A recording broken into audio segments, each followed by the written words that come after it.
মনু নদের ভাঙন থেকে মৌলভীবাজারের ৩ উপজেলা রক্ষায় প্রকল্পের কাজ শুরু হয়েছে ৪ বছর আগে, অথচ তা ২ বছরেই শেষ হওয়ার কথা। সময়মতো কাজ না হওয়ায় আসছে বর্ষায় বন্যার আশঙ্কা করছেন স্থানীয়রা। তবে দ্রুত পদক্ষেপের আশ্বাস দিলেন পানি উন্নয়ন বোর্ড।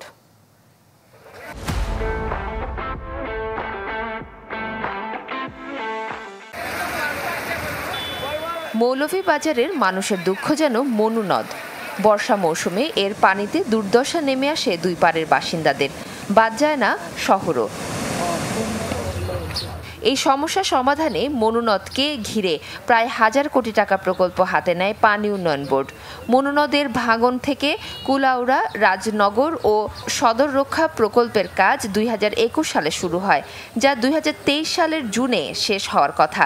কিন্তু ভূমি অধিগ্রহণ, সীমান্তে জটিলতা সহ বিভিন্ন কারণে নির্ধারিত সময়ে কাজ শেষ না হওয়ায় প্রকল্পের মেয়াদ আরও ৩ বছর বাড়ানো হয়।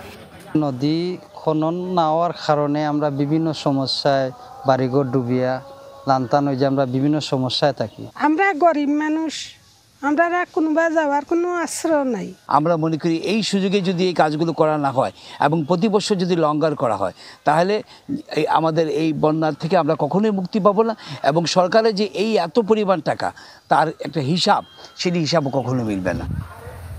কাজের ধীর গতির ফলে আসছে বর্ষায় আবারও বন্যার আশঙ্কা এখানকার মানুষের। পানি উন্নয়ন বোর্ডের যে মানুষগুলো আইয়া বলতেছে যে আমার বাড়ি ভাঙার জন্য, কিন্তু আমাকে কোনো সহায়তা দেওয়া হয়নি। ধান বান বাইসা উগার মেরি টেরি ভাঙ্গিয়া গোর বাইসা আমরা আবার আরাম বেঁচে দিচ্ছেন।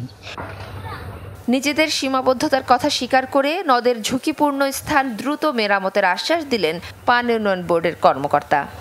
ফিজিক্যাল অগ্রগতি হইল ৫৩% এবং আর্থিক অগ্রগতি ৩৮%। এই পর্যন্ত প্রকল্পের খরচ হচ্ছে ৩৮৫ কোটি টাকা খরচ হয়েছে এখন পর্যন্ত। আর আমাদের যে প্রকল্পের যে বর্তমানে যে সমস্যা, সেটা হলো কিছু কারণ এখন আমাদের অনেক বকেয়া পড়ে গেছে। আমার চেষ্টা করতেছি অর্থ ছাড় করার, সেই বকেয়াগুলো বিল দেওয়ার জন্য, এবং ভূমি অধিগ্রহণের যে প্রবলেমটা আছে সেটা আমরা চেষ্টা করতেছি ডিসির সাথে সমন্বয় করে দ্রুত অধিগ্রহণ প্রক্রিয়া শেষ করা যায়। ২০১৮ সালে নদের ৩৬টি স্থানে ও ২০২৪ সালে ১৬টি স্থানে ভাঙনে জেলায় প্রবল বন্যার সৃষ্টি হয়।